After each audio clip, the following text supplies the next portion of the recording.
Hebrews. Hebrews. This is Prophets of Awakening. This is our evening Sabbath class, 6th of May, 2025. 2023, I mean, my bad. Okay, topic is in the room is the Dead Sea Scrolls reveal the seven-headed beast, four beasts that's in Daniel. We're going to go into that. I thought that was pretty interesting. Okay, so with that being said, I want to let everybody know that if you want to get a lot more information pertaining to the scriptures and tonight, you can go to our YouTube channel, Prophets of Awakening. Check out our videos. It's a lot of information given, and the videos connect dots for you and lead you into the truth of the Holy Scripture. And if you like what you're hearing and receiving through the videos, I'm asking you to like, share, and subscribe to Prophets of Awakening. It'll be greatly appreciated. And for those that don't know, this is a non-Messianic channel.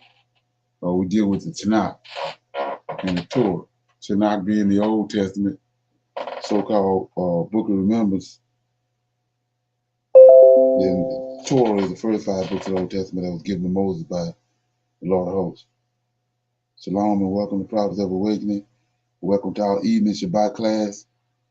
We're gonna do our normal, which is a moment of silence. Our Sabbath prayer, evening Sabbath prayer, Psalms. We'll do some current events, a little need to know information, and we'll go into some Q&A. And then we go into our topic, which is the Dead Sea Scrolls reveal who the seven-headed beast is. Shalom, sir. Okay. Shalom, sir. I've been out of town up in Alabama in them woods, and I couldn't pick up nothing. Okay, it's all good. All right, glad to be back, sir. Yeah, glad to have you, man. Thank you. Okay. Yeah, so we're gonna do our moment of silence, which is for the Lord of Hosts and all that He's doing to bring about our prophesied deliverance in these last days. Okay. O Lord, righteousness and uprightness belongeth unto Thee. Therefore, we come before Thee at this hour, seeking Thy face and looking for righteousness and uprightness, that we may walk before Thee as Thy servants David and Solomon and Samuel and Hezekiah did, that we may walk before Thee in truth and in righteousness and in the rightness of heart. Give on us, O Lord, an understanding heart, that we may discern between good and bad. For we know that You possess the power to turn us, O Lord. For we desire to walk after You, O Lord, and to keep Your commandments, and Your testimony, and Your statutes with all our heart and soul, and to perform the words of the covenant that was written down by Your prophets. O Lord, allow Thy face to shine upon Thy people. Hear our plea. Hear, O Lord, and do. Hide not Thy face from us any longer, for we need You so very much at this hour. Peace be unto You. Okay. So with that being said, we're gonna do our Psalms right quick.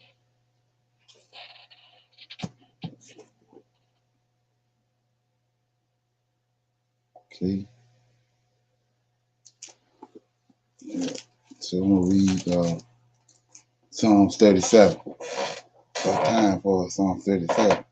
The true state of the wicked is a Psalm of David. It says, "Fret not thyself because of evildoers, neither be thou envious against the workers of iniquity, for they shall soon be cut off, cut down like the grass, and wither as the green herb. Trust in the Lord, and do good, so shalt thou dwell in the land, and verily thou shalt be fed. Delight thyself also in the Lord, and He shall give thee the desires of thine heart. Commit thy way unto the Lord. Trust also in Him, and He shall bring it to pass, and He shall bring forth thy righteousness as the light, and thy judgment as the noonday. Rest in the Lord, and wait patiently for Him. Fret not thyself because of him who prospereth in his way, because of the man who bringeth wicked devices to pass.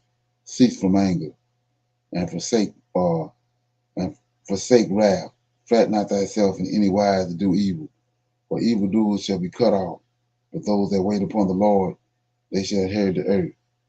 For yet a little while, and the wicked shall not be. Yea, thou shalt diligently consider his place, and it shall not be. But the meek shall inherit the earth, and shall delight themselves in the abundance of peace.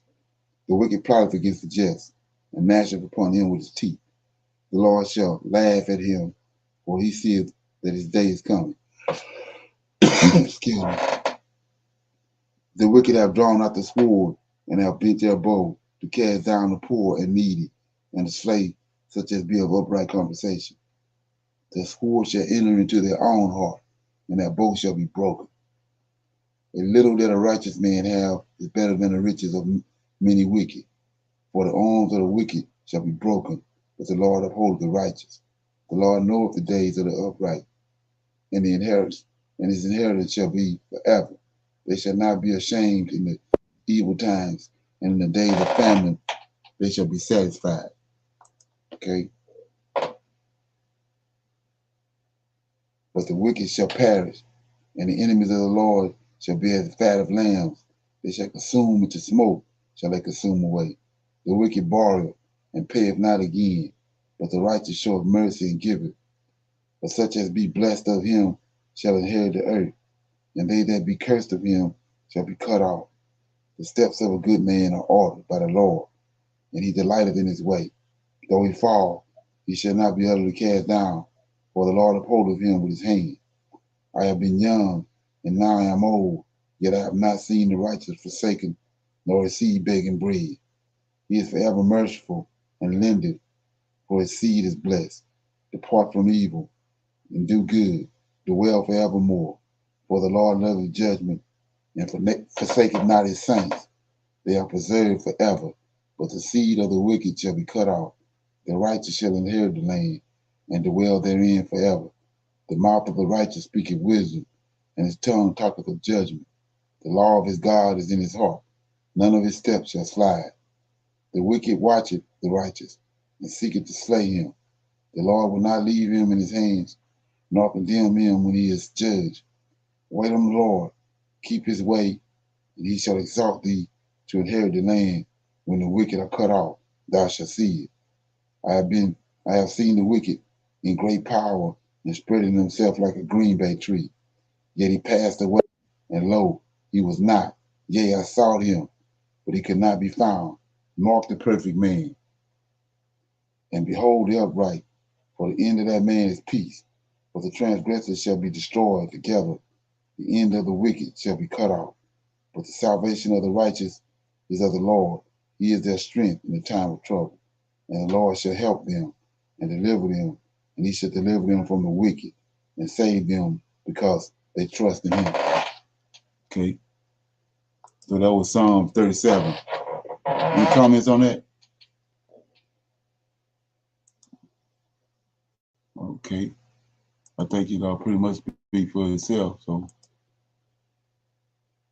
okay. Come on, brother. Okay, so with that being said, let's go to some current events. I think they had King Charles coronation today. So play this right here.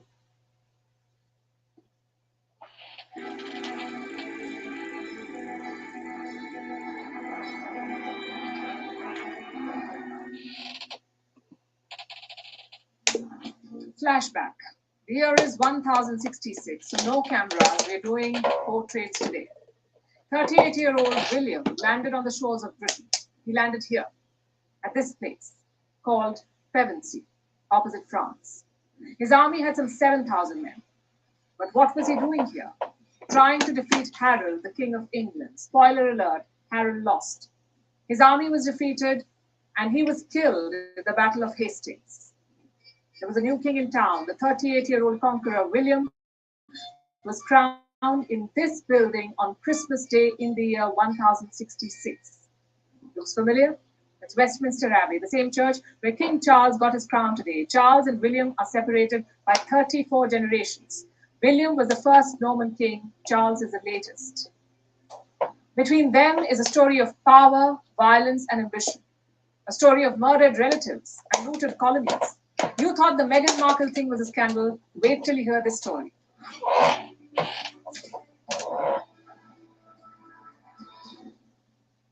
Back to the days with no internet. 34 years have passed since William conquered England. His third son is on the throne. He's also a William, William II. That's the English royal family for you. Big on power, low on creative names. Either way, William II is hunting in southern England one day. Disaster struck. His own noble killed him with an arrow. What's more, nobody even bothered to recover his body. It was an arrow maker who eventually found the dead king. Sounds fishy? Many historians agree. They point fingers at William's younger brother Henry. He was a man in a hurry. He first secured the treasury in Winchester, then rushed to London and made himself king. Rumor is he had his elder brother killed. And the UK royal history is filled with such betrayals and murders. But as they say, what goes around comes around. Just ask Henry's great grandson, King John, who took the throne in 1199. But he had a rival, his brother's son named Arthur. Guess what King John did to his 16-year-old nephew/rival? First, he ordered his eyes and genitals to be removed. It was so cruel, even the jailer refused. So the king took matters into his own hands. He personally murdered his nephew and threw his body into a river. It was a sign of things to come. Cut to the 15th century, one of the bloodiest chapters in English history was unfolding. It was called the War of Roses. Nothing rosy about it, though. It was 30 years of ruthless and barbaric civil war. There were two players, the House of Lancaster and the House of York. Their armies fought a famous battle in 1471. The Yorks won, but it was a bloodbath. Around 2,000 Lancastrian soldiers were slaughtered. That place is still called the Bloody Meadow. With the war done, the Yorks set about ruling. Their king was Edward IV, great general, bad sibling. He grew suspicious of his brother George, the Duke of Clarence. By now you know where this is going. Edward imprisoned his brother and had him killed. He was drowned in a pot of wine. Not my idea of a sweet death. But like I said, what goes around comes around. In 1483, Edward IV died. His successor, his 12-year-old son, also Edward. The young boy was heading to London when his uncle stopped him. He put Edward and his brother in the Tower of London. Nobody has seen them since. The uncle made himself king, but decades later, two skeletons were found in the tower. Did they belong to Edward and his brother? Your guess is as good as mine.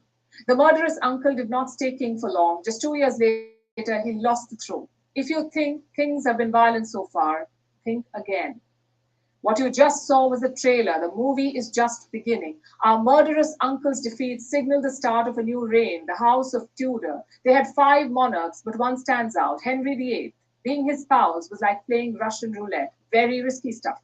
Henry divorced 2 of his wives and executed 2 more. In fact, he had a thing for executions. In 36 years, he executed around 57,000 people. That's around 4 people per day. Among them was Thomas Cromwell, great statesman, champion reformer, but a bad judge of character. Cromwell was Henry's chief minister. He did 2 very important jobs. One was to arrange marriages for the king. The second was to reform Christianity. Both things came back to haunt him. Henry, being Henry, had a problematic marriage with Cromwell's chosen bride. The result? Cromwell lost his head. Henry's daughter, too, had a vengeful streak. Elizabeth I. Her rivalry with Mary, the Queen of Scots, is legendary. Fun fact, Mary was also Elizabeth's cousin. Did not stop her from doing what she did, though. Elizabeth imprisoned Mary for 18 and a half years. Then in 1587, she was executed. It took 3 swings of the axe to behead her. And you thought Game of Thrones was bad. Mary's story does not end here. Elizabeth died without children. Guess who succeeded her? The son of Mary, the same queen she executed. He took the throne in 1603. This was around the time when Britain started thinking about colonies. Soon the bloodlust would be exported worldwide. But more on that later. Around the mid-17th century, Charles I became king. Almighty God, to celebrate the solemnity of our royal coronation at Westminster. He was a delusional ruler. He thought he was appointed by God. When the parliament disagreed, he went to war. Charles was defeated in 1645 and executed 3 years later. That's right, a king was executed. And with that, Britain became a republic. No king, no royal family. But as they say, the dog's tail can never be straightened. In 1660, the royals returned. Charles II became king. After centuries of killing sons, brothers, and nephews, they were ready for the next stage, colonialism. Close your eyes and pick any country in the globe. Chances are Britain invaded it. Around 90% of all countries were invaded by the British. They became the superpower of the 18th century. Their economic model? Slavery. To be clear, Britain did not start the slave trade. That would be Portugal and Spain, but Britain perfected it. They transported around 3.4 million Africans to their colonies. 2.7 million reached alive, the rest perished. This was all done with royal approval. Remember Charles II? During his rule, the Company of Royal Adventurers into Africa was set up. Nothing adventurous about it. This company shipped more slaves than any other. Its shareholders included royal family members. If Charles II institutionalized slavery, Charles III is carrying its burden. That's the current king. His direct ancestors bought slaves in Virginia. We are yet to hear an apology, though. Looking back, what do we make of this empire, of this throne? It was built on the blood of murdered relatives, on the sweat and blood of slaves and colonial subjects. By some accounts, 100 million Indians died prematurely because of British policy. 100 million Indians in just 40 years. They also took resources worth $45 trillion, which is 15 times Britain's current GDP. The entire world has had to pay for the royal family's mistakes. The First World War was such a case. Don't believe me? Take a look at these men. They look the same, don't they? Well, because they're all cousins. One is George V, King of England. The other is Tsar Nicholas II of Russia. The third is Kaiser Wilhelm II of Germany. All three were rulers during the First World War, and all three were also cousins. Their rivalry ended with the death of 20 million people. This flashback is a reminder of the real history of the British throne, the blood they spilled, the innocents they executed, and the lands they plundered. The throne soiled by cruelty and ruthlessness. Okay. Any comments on that? So they had it televised today, this big old coronation, as if it was something to be proud of. Okay. Okay, just some more. One more current event.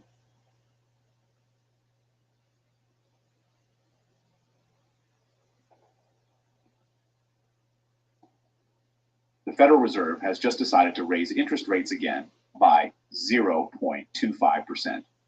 A little bit over a year ago, the Fed funds interest rate was at 0.25%. After today, the Fed funds interest rate has now increased from 5.0% to 5.25%. And we don't know if this is going to be the last one, the last increase in this economic cycle. In today's video, we're going to review why they decided to do what they did, the economic consequences, and what you and I can expect in the months ahead. So right now, the sectors of the economy that are more interest rate sensitive are hurting badly. They're feeling it. They're feeling it more quickly and more severely than other sectors. Now I'm going to tell you this. I want you to think about it. And please let me know if this makes sense to you. So I'm going to tell you about 4 sectors. So the first sector is real estate. So I just did a video covering housing. The volume of homes being bought and sold has plummeted. Real estate activity has fallen off a cliff. That's because of higher mortgage interest rates. So if you just think about it, if you own a home right now with a 3% mortgage interest rate, and you don't, in that situation, you're not going to want to sell your home. I mean, why would you? Why would you want to sell your home unless you really have to trade your 3% mortgage interest rate for a 6% rate? It just doesn't make sense. So there are less sellers. And as a buyer, higher interest rates makes your monthly payments ridiculously expensive. So therefore, there are less buyers as well. So the second one, look at the tech industry. So I'm referring more to the mid-size and the smaller tech companies. So you know what these smaller tech companies do? They burn money. The majority of them have net losses. These companies, they promise to make money in the future. But with higher interest rates, their promise of future cash flows is less attractive. That's why tech companies, their stock prices and their valuations have been coming down. They've come off greatly from their peaks. So you can think of it like this. If your friend asks you for money, if they say, hey, can I please borrow some money from you? If inflation is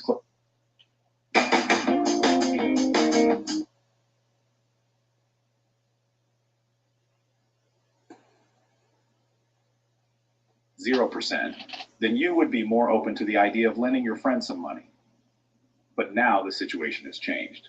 With this environment, with interest rates so high, you're going to be thinking, I don't know, why should I loan out my money for free when I could just stick into a savings account, when you could just stick it into a CD and you can earn 5% interest. So it's the same thing with tech companies.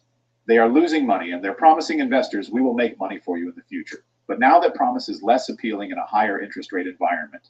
That's why valuations have come down so much from their peaks. Now moving on to the third sector, I want you to take a look at manufacturing.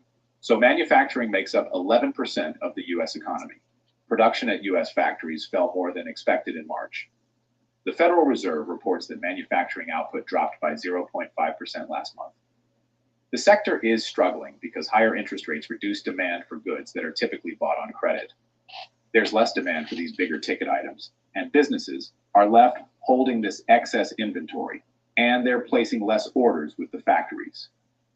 The ISM manufacturing data shows 5 straight months of manufacturing contraction. And take a look at the banking sector. The banks are tightening up. The flow of credit continues to slow down. And this will cause, and it is causing, and it will further cause more drag on the economy. Everything from home loans, auto loans, business loans, you name it. So if you haven't noticed, this is the damage that is being done on interest rate sensitive sectors. So maybe you noticed this in 1 or 2 sectors, but it's pretty bad in multiple sectors. And you can ask a real estate agent, you can ask someone in tech in the Bay Area, you can ask a banker, ask someone in manufacturing, they'll tell you how it is. And those sectors, they get hit harder and they get hit first. And then the damage ripples into the general economy. It takes time for the broader economy to feel the pain because there's a lag effect. So you're going to see unemployment go up. We're at 3.5%. The Federal Reserve is expecting it to increase to 4.5% by the end of the year. That's over 1 million Americans that will be losing their jobs in the next 8 months. You will also see GDP coming down. It already nosedived in Q1, way below expectations. Nobody cared, but they're going to care about it in Q2, which is this quarter. And the Fed, they're expecting the U.S. economy. They expect that the U.S. economy will be in a recession by the end of this year. Okay, so this sounds bad. Then, okay, any comments on that?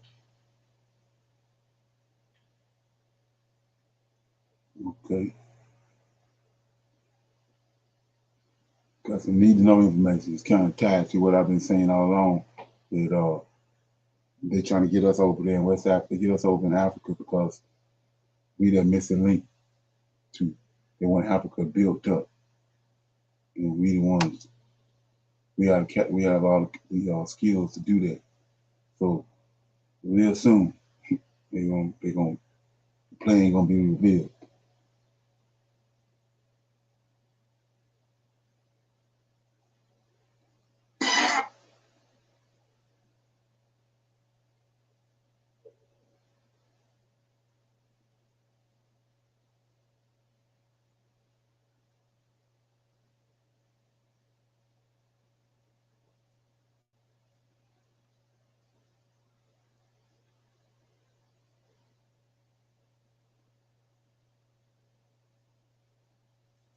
Who have either traveled to Africa or moved here permanently, and one of the things they say is this is the best decision of their life. They're always wondering what took them so long before they came to the continent, because some of the things that they've been fighting so hard for in America are easily and readily available here, and they just can't believe that a place like this exists. And these same words were echoed by Akon, who's a musician, and they couldn't be any truer. Like, my goal is to get everybody to move back to Africa. That's my goal. Okay. I want to get as many African Americans back home to Africa as I possibly can. Because I know the day they move back, everything they fight for in America, they will not have to fight for over there. All the struggle that they struggled over there, they're going to come there with this mindset, with this mentality, with the finances that they built, you know, the equity in life, and bring it back and invest that in Africa. Man, Africa could be the strongest nation in the world if y'all went back home. So we got everything that it takes to be that. We got the resources, we got the land, we got the population, and together we got the strength and we got the know-how. Like, why we ain't doing that? Hi guys, how are you doing? Welcome again to this episode of this videos where we sit down and discuss all matters Black Africans, Black Americans, and rising up to the challenge and taking up a rightful position in global platforms. My name is Indira Ganga. I am a business journalist by profession. You can catch me on my YouTube channel at Indira Ganga, or you can connect with me on social media at Indira Ganga on Facebook, Instagram, and Twitter. I bumped into a very interesting video of Akon, and he, as usual, Akon is a very controversial figure. So you never know what you will get with him from some of these interviews that he does. But this one stood out to me because he mentioned some of the things that I think cut really deeply with some of the people that I've interviewed before.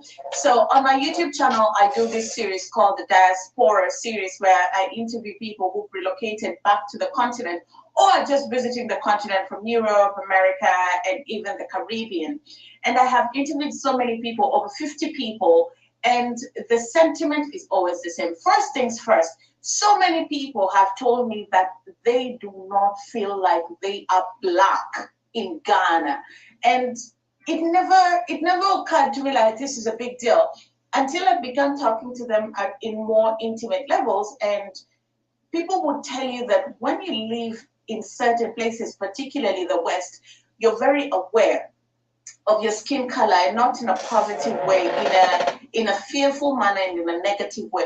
If you're a Black person, you know you're a Black person because you could be pulled over, because of how you're treated, because of how the system is set up. The system is literally not set up for you. It's set up for other races except Black people. And so as you're going about your day and you're living your life, there are constant reminders reminding you that you are a Black person in America, despite the fact that you and your ancestors are some of the people that built that country using your blood, sweat, and tears. There was a time I was watching a video of a young Black boy. He was playing basketball on their court right in front of their home, and immediately he had a police car. Like, he got on the ground, and I'm just like, wow. You know, the conditioning is even in kids. You tell your kids what to do when they encounter the police just because of the skin color. And then when you come to Ghana, none of that exists. And not just Ghana, Africa, but some of the people that I interviewed live here and have traveled here. And this is some of the things that they say. It just never exists anymore. There was just this increasing racial tension in the United States that had me thinking about myself and then my son, of what kind of life I wanted to have for him and legacy I wanted to have for him. And I just didn't want to raise him in a society where he's being constantly bombarded with the ugliness of racism every single day. And the more and more I would come to Ghana for those immersion trips for my organization, the harder it was for me to go back to the States, because I was experiencing what freedom felt like, just to be free. And then going back to a place where I'm now confined to the color of my skin, regardless of whether or not there's opportunities to prevail and succeed, it was still that constant subconscious understanding that I'm different. In listening to Tim, I sort of understood what he was saying, but the magnitude of it did not sink in, because sometimes you're just like, oh, maybe this is one isolated incident where he just likes being in Africa. But of all the people that I've interviewed, the sentiment has always been the same. I do not feel Black. I do not feel the way I'm meant to feel in America or in Europe. And when Akon was speaking on this matter, you know, he says that there are so many things that Africans are systematically fighting to beat or to break down. And when you come to Africa, those things do not exist, because the system here is made for people that look like you. Like, my goal is to get everybody to move back to Africa. That's my goal. Okay. I want to get as many African Americans back home to Africa as I possibly can. Because I know the day they move back, everything they fight for in America, they will not have to fight for over there. All the struggle that they struggled over there, they're going to come there with this mindset, with this mentality, with the finances that they built, you know, the equity in life, and bring it back and invest that in Africa. Man, Africa could be the strongest nation in the world if y'all went back home. Another thing that Akon said that I like is the place of the diaspora or Black Americans on the continent. Let me explain this how I understand it. So I've also interviewed so many people who've come to the continent, and they're surprised at how things work, at how backward the continent is, and why we accept certain things the way we accept it. Now, I would say one of the reasons why Africa is the way it is and Africans accept what they're given is because most of us, and when I mean most, I mean many Africans have not been exposed to alternative facts, right? I did not know that a whole world of better infrastructure, healthcare, service existed until I traveled out. So what you get is what you think is the standard. And then you can say, oh, improve it a little bit, but what are you benchmarking it on? So when the diaspora and African Americans come to Africa, one of the things they, for example, like in Ghana, they're always like, the customer service here is non-existent. And it will take somebody who's come from outside to let you know that how you're doing it is subpar to what other people across the world are doing. You know, I was talking to somebody and they said, Africa should be far more developed than it is. You guys have everything that you need. You have the raw materials, you have the people, you have the goodwill. So why isn't it developed? So it takes people from outside who've seen better development, who've seen how systems should actually work. Even though these systems do not work in their favor, they actually work in somebody's favor. So they know that systems can work and systems should work in a certain type of way. And many of them have always expressed that sentiment. And so for Akon to say that Black Americans can develop Africa, I agree with that, because not necessarily that they are the Black Messiah or something, but because they are exposed to a. How to escape the heat if you don't have an air conditioner. Okay. So any comments on that? Just think about that. It's a lot going on. Oh yeah, like I said, you look up, you're gonna be out of here. So this is all part of the plan. To do this place. Okay. So we gonna open it up for some questions and comments. We have the Q&A section. Anybody got any comments, questions about anything from this morning or last night or during the week or something they come across? Comments, questions? Okay, I'm gonna play this right here. I was talking. I bring it up a lot, but a lot of people don't understand that, you know, back in the day, way back in the day, even during time of Israel, most of the nations was worshiping women, just like with the Egyptians. They didn't understand. They wasn't dealing with the angels, so they didn't understand. All they could go by is what they looking at with their eyes, and they see pharaohs and kings and all that, and these giants having these kings with crowns on, and they seeing that the woman gave birth to them, and they say so. But immediately they believe the woman is a god. You're not understanding, like Adam understood when he formed Eve and brought him to her and told him he's to help me and all that. They understood all that. They're dealing with these angels. But the rest of the nation, rest of the world is disconnected from the Creator. So they like I said, they coming up with what they're looking at with their eyes. And then, like he said at the Tower of Babel, the imagination of their mind. So here we go.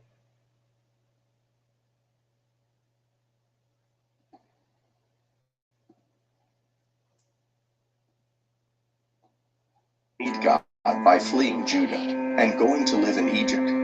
In Jeremiah 44:1, we see the people of God spread across different cities. Jeremiah 44:1, the word that came to Jeremiah concerning all the Jews which dwell in the land of Egypt, which dwell in Migdol, and the Tapanis, and at Noph, and in the country of Pathros, whilst they were in open rebellion, we meet the false deity, known as the Queen of Heaven. She is referred to only in the book of Jeremiah. Since Jeremiah is the only biblical record of the existence of this Queen of Heaven, she is a very shadowy character. And there. So let's look at that right quick. So Jeremiah, he sent Jeremiah to tell them they was in apostasy against the Most High. They were doing everything on the sun, and the Most High got tired of it. So he sent Jeremiah, called Jeremiah, and sent him to tell Israel that if they don't turn from their wickedness, Nebuchadnezzar was coming, right? And so they didn't. So Nebuchadnezzar came, but Nebuchadnezzar came 3 times. The first time he came, that's when he took Daniel and Ezekiel and them and took them back. But then Jeremiah continued to prophesy and told them he's coming back again. Well, a lot of people ain't reading this and understanding what's really going on. So we noticed everything that happened to the Israelites in Egypt, what they went through and how he came and delivered them. And when he delivered them, he said, never again were they was going to deal with the Egyptians. So we see right in Jeremiah, a big group of them went to Egypt. They was in the cities of Egypt, looking for Egypt to support them after all their forefathers had been through with Egypt. Imagine that. So, like he just said, they in open rebellion. All the people in Egypt in open rebellion. And when you understand who the Most High is, there ain't no place to be. They get up every day, do their business every day, wash their face, all this. The whole time you in open rebellion. You got Negroes in the same position now. Every ticking minute and second that pass by, you in open rebellion. And don't know it. And thinking that something good gonna happen. It ain't. Okay? Are a lot of interpretations to who she is exactly. Surprisingly to a lot of people, the worship of the Queen of Heaven is still taking place in today's age. Throughout the ages of history, the term the Queen of Heaven is a term that has been used to refer to several different women. Ishtar, Akkadian, Sumerian Inanna in Mesopotamian religion, is the goddess of love and sexuality, but also of warfare. The Mesopotamian legend, Epic of Gilgamesh, records the hero Gilgamesh demeaning Ishtar for the mistreatment of her lovers. Ishtar is the Akkadian counterpart of the West Semitic goddess Astarte. Some believe that the Queen of Heaven is the goddess Astarte. She is a Canaanite goddess who was a consort of Baal, the well-known Canaanite storm and fertility god. Astarte is referred to in the Bible as Ashtoreth. Astarte is commonly referred to as the Mistress of Heaven, and some scholars note that because she is the only deity in the Canaanite sphere that is frequently associated with the heavens during the first millennium BC, she should be recognized as the Queen of Heaven in Jeremiah.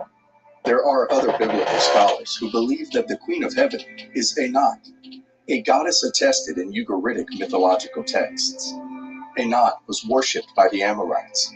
For the Babylonians, the Queen of Heaven was a maternal deity connected with the moon, with family and fertility.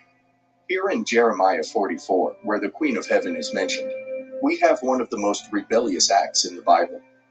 Jeremiah 44, 16 through to 20. Can't go? Do this to clear out. Check out where you're going. Bring you right back to the day. Spirit that's in the earth today. That say it ain't nothing new under the sun. Has spoken unto us in the name of the Lord. We will not hearken unto thee, but we will certainly do whatsoever thing goeth forth out of our own mouth, to burn incense unto the Queen of Heaven, and to pour out drink offerings unto her, as we have done, we and our fathers, our kings, and our princes, in the cities of Judah, and in the streets of Jerusalem. For then we had plenty of victuals, and were well, and saw no evil. But since we left off to burn incense to the Queen of Heaven, and to pour out drink offerings unto her, we have wanted all things, and have been consumed by the sword and by famine. And when we burned incense to the Queen of Heaven, and poured out drink offerings unto her, did we make cakes to worship her, and pour out drink offerings unto her, without our men? Then Jeremiah said unto all the people, to the men, and to the women, and to all the people which had given him that answer, saying, the incense that ye burned in the cities of Judah, and in the streets of Jerusalem, ye and your fathers, your kings and your princes, and the people of the land, did not the Lord remember them? And came it not unto his mind? So that the Lord could no longer bear, because of the evil of your doings, and because of the abominations which ye have committed. Therefore is your land a desolation, and an astonishment, and a curse, without an inhabitant, as at this day. We have scarcely such an instance of downright daring contradiction to God himself as this, or such an avowed rebellion of the carnal mind. Observe, in this passage of Scripture, that the people knew that Jeremiah spoke to them in the name of the Lord, yet they did not care. They openly rejected the prophet, and they openly rejected his word, and they openly rejected the God who gave him that word. I need to stress this point so that we appreciate the outrageous nature of their rebellion. These people knew that the prophet spoke in the name of the Lord, and yet tell him categorically, we will not hearken unto thee. We will do that which is forbidden, and run the hazard of that which is threatened. Note, those that live in disobedience to God commonly grow worse and worse, and the heart is more and more hardened by the deceitfulness of sin. The Wiersbe Commentary Bible states, The men and women listening to Jeremiah tried to defend their sins by appealing to experience.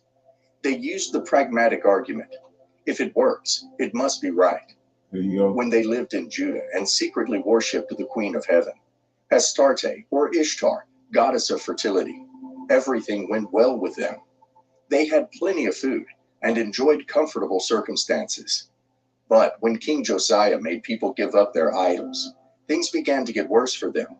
Conclusion: they were better off when they disobeyed God and worshipped idols. I want you to notice that although they were involved in evil, idolatry practice, things seemingly went well for them. This is one of the major flaws with the human mind. We believe that if we do something wrong or evil, the consequences should be seen right there and then. But it doesn't always work like that. You can do evil and appear to prosper. You can. To the naked eye, it may seem like you are doing well. To the naked eye, it may seem as if all things are working out well for you. But there is a God who cannot be mocked. Exactly. Galatians 6:7.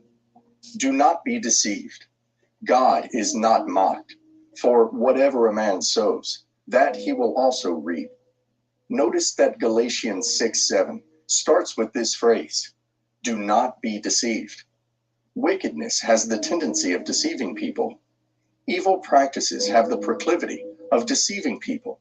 Sin itself has the propensity of deceiving people. And these people who were worshiping the Queen of Heaven were deceived into believing what they were doing was the right thing to do because they were prospering. The devil can allow you to prosper. He is the God of this world. Allow me to give you some modern day let's look at that. Examples that happen in churches today. There are people who are involved in practices that God has forbidden, such as witchcraft. They know full well that God forbids us to get involved in any form of witchcraft, but they continue it because witchcraft is working for them in their life. They appear to be prospering. Just like people in the day of Jeremiah used the pragmatic argument: if it works, it must be right. People are doing that today. Just because something works does not mean it is right. Yeah, they got another saying too, what I believe. Yeah, that's what you believe, but this is what I believe. Yeah, I don't work like that. But anyway, do any of this sound familiar?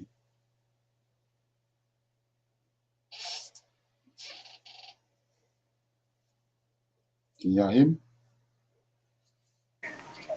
Shalom. Yes, sir. This does sound familiar. It sounds like when Jezebel came to into the scene when she tricked I forgot his name, King Ahab. Yeah, and then Solomon, when he knew what was right, but yet though he went with his heart and turned away, and his foreign wives uh, led him into doing the wrong thing. Twice he was warned. So yes, sir, this does bring others into mind when we hear this. Okay. Anybody else? Okay, yeah. So I was talking about a couple of times this week. We came up about we was reading. Let me read it before I play this. So I was talking about how this is another way of writing divine scriptures. So if we go to Daniel, right quick, go to Daniel, and it's in chapter. Let me see, chapter 7, I think it is. Yeah. Chapter 7 of Daniel, verse 19. Then will I know the truth of the four beasts, which is diverged from all others, exceedingly dreadful, whose teeth were of iron and nails of brass, which devour and break into pieces. And he stamped the residue with his feet. And the 10 horns that were in his head, and of the other which came up. So this four beasts got 7 heads and 10 horns, right? And so we see it again over here when them plagiarizing it over here in Revelation. You see it again in chapter 12. It says, Then appeared another wonder in heaven, and behold, a great red dragon having 7 heads, 10 horns, 7 crowns upon his head. Right? So what we're going to do is listen to this. And in the Dead Sea Scrolls, it was information that was in the Dead Sea Scrolls that explain the 7 heads and 10 horns. Let's check it out.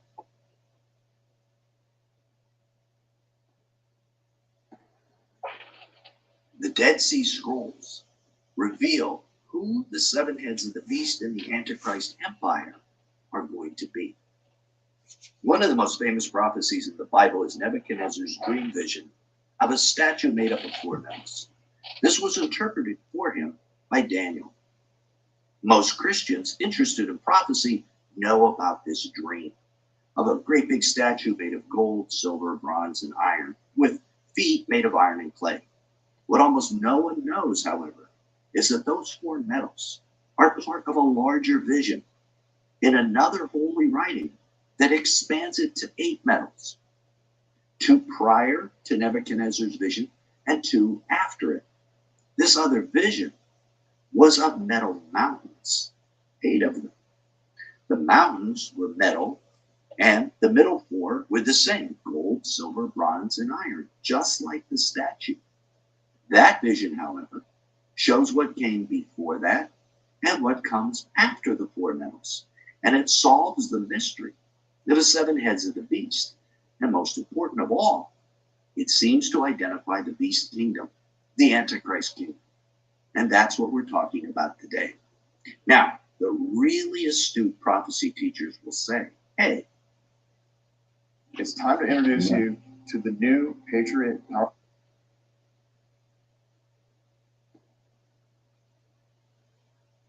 discuss 8 mountains in chapter 17, and the answer is absolute. Yes, it does. In fact, this earlier vision that we're talking about today appears to be where Daniel's vision and the Revelation vision comes from. This vision is going to answer most, if not all, your questions about these empires. It's going to tie it all together in this video. This really is a landmark video, as you're about to discover. So keep watching to the end, because it brings a lot of prophecy together and makes them all understandable. So why do you not know about this vision of the 8 metal mountains? Because it's not found in the Bible. It's found in the Dead Sea Scrolls, in a section called the Testaments of the Patriarchs, a section that early Christians like Peter, John, Paul, and the other writers of the New Testament used to help interpret the Old Testament and New Testament. These were not scripture themselves. They aren't entirely inspired and inerrant from what we can tell, but they were used by the Jews and Christians of that era to interpret scripture that is inerrant. And that's how we're going to use that section today. If you want to know more about the Testaments of the Patriarchs, we have a video on that, and the link is down in the description. You can watch it after this one. But first, let's look at John's vision in Revelation. The inerrant part, the part that is part of Scripture, because he uses this vision to describe the beast. This calls for a mind with wisdom. The 7 heads are 7 mountains. There's the mountains on which the woman is seated. They are also 7 kings, 5 of whom have fallen. 1 is, and the other has not yet come. And when he does come, he must remain only a little while. As for the beast that was and is not, it is also an 8, but it belongs to the 7, and it goes to destruction. Revelation 17, 9 through 12. Now, anytime the Bible says this requires wisdom, you know it's going to be a challenging interpretation. And sure enough, throughout history, Christians have interpreted these 8 mountains in a variety of ways. Probably the most common interpretation was equating the mountains with the 7 hills of Rome, claiming that the beast is Rome. That, of course, misses the point that there are initially 7 mountains, but then 1 more is added.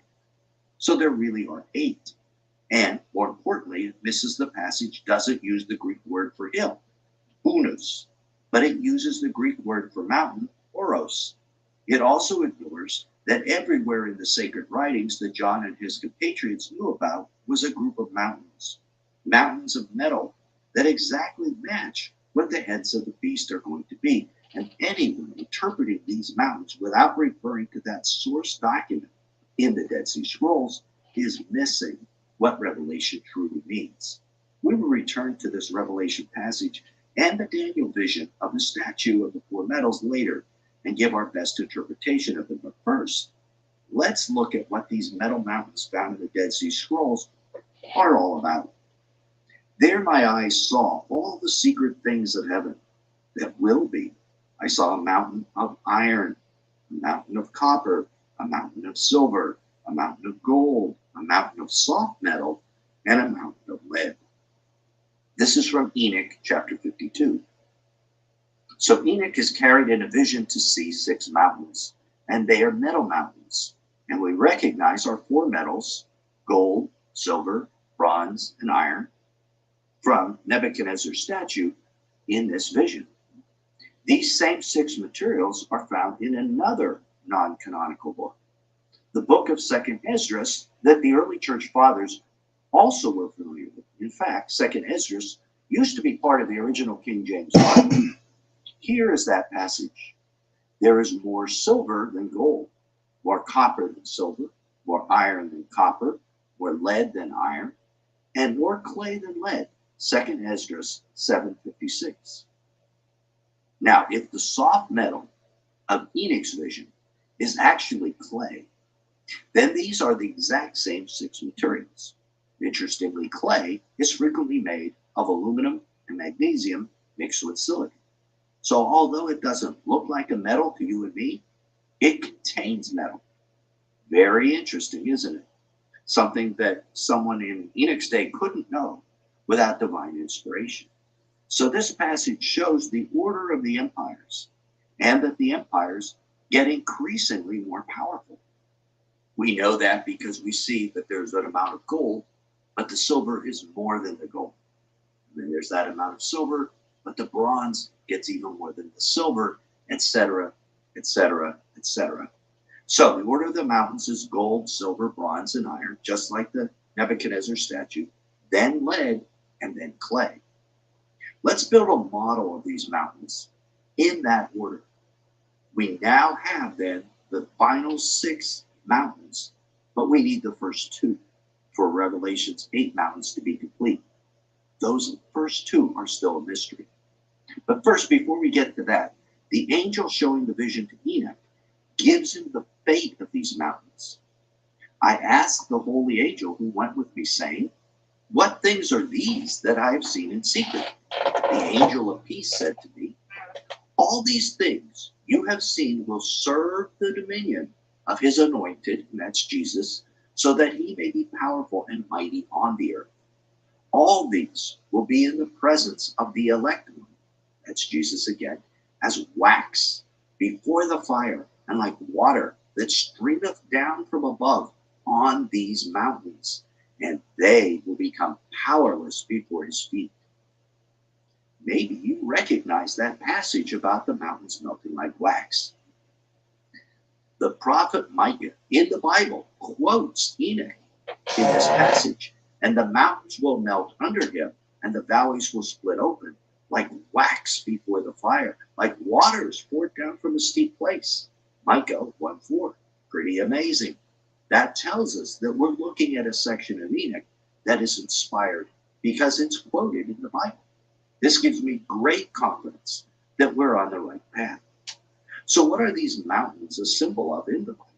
A mountain is a kingdom.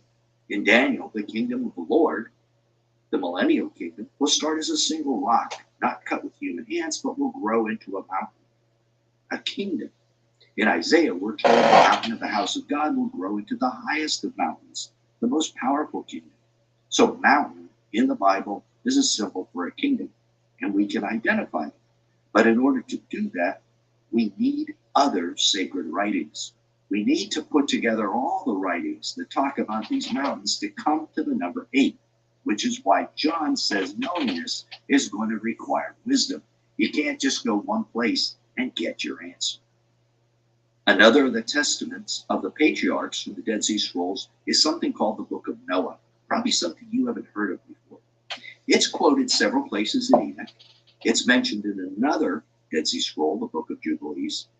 It was another of these extra biblical texts that the church fathers, the Jews, and the apostles consulted and knew about.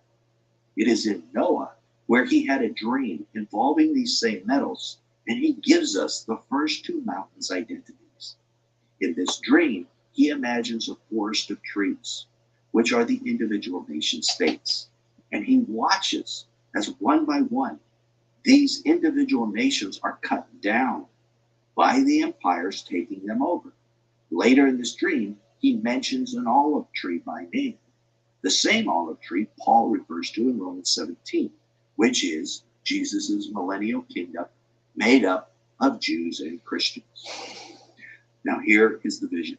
The stones and clay were cutting down the forest to make a place for themselves. So two empires, clay and stones, will conquer the forest to become empires. Then also the gold, silver, brass, and iron were cutting down the forest to make a place for themselves. These are the four metals of Daniel's statue, all becoming kingdoms. Then I watched the sun, moon, and stars cut down part of the forest to make it theirs. And finally, the swarming things of the earth, and water consumed them all. So there are 8 empires or mountains that will control the earth. Noah gives the last 2 different names, but they're still 8 in number, and the middle 4 are still gold, silver, bronze, and iron. And in his vision, a great olive tree grows mighty at the end, being Jesus' kingdom that takes over for the mountains. It is the same vision John had, that Daniel had, that Enoch had, that Esdras had. But Noah gives us a little bit more information. According to Noah, the first 2 kingdoms are stone and clay. We can add these to our model we already have. The 8 mountains in order are stones, clay, gold, silver, bronze, iron, lead, and clay again. Notice clay repeats. It comes as the second empire, and then it comes at the very end. This calls for a mind of wisdom, John told us. The 7 heads are 7 mountains on which the woman is seated. They are also 7 kings, 5 of whom have fallen. One is, and the other has not yet come. And when he does come, he must remain only a little while. As for the beast that was and is not, it is an 8th, the 8th mountain, but it belongs to the 7th, and it goes to destruction. Revelation 17, 9 through 12. So the beast, the 8th kingdom, belongs to or was one of the original 7.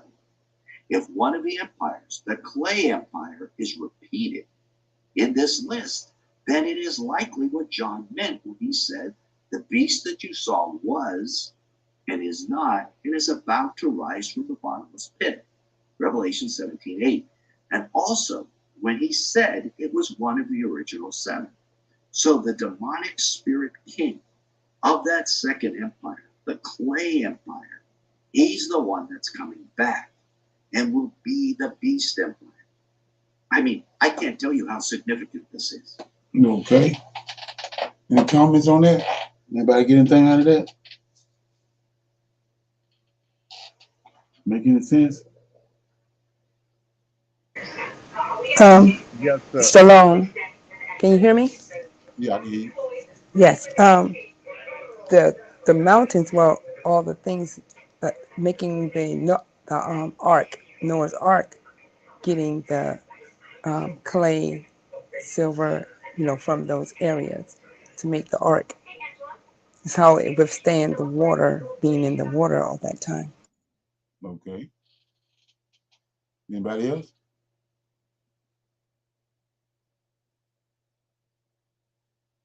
Okay, yeah. I mean, I thought that was pretty interesting.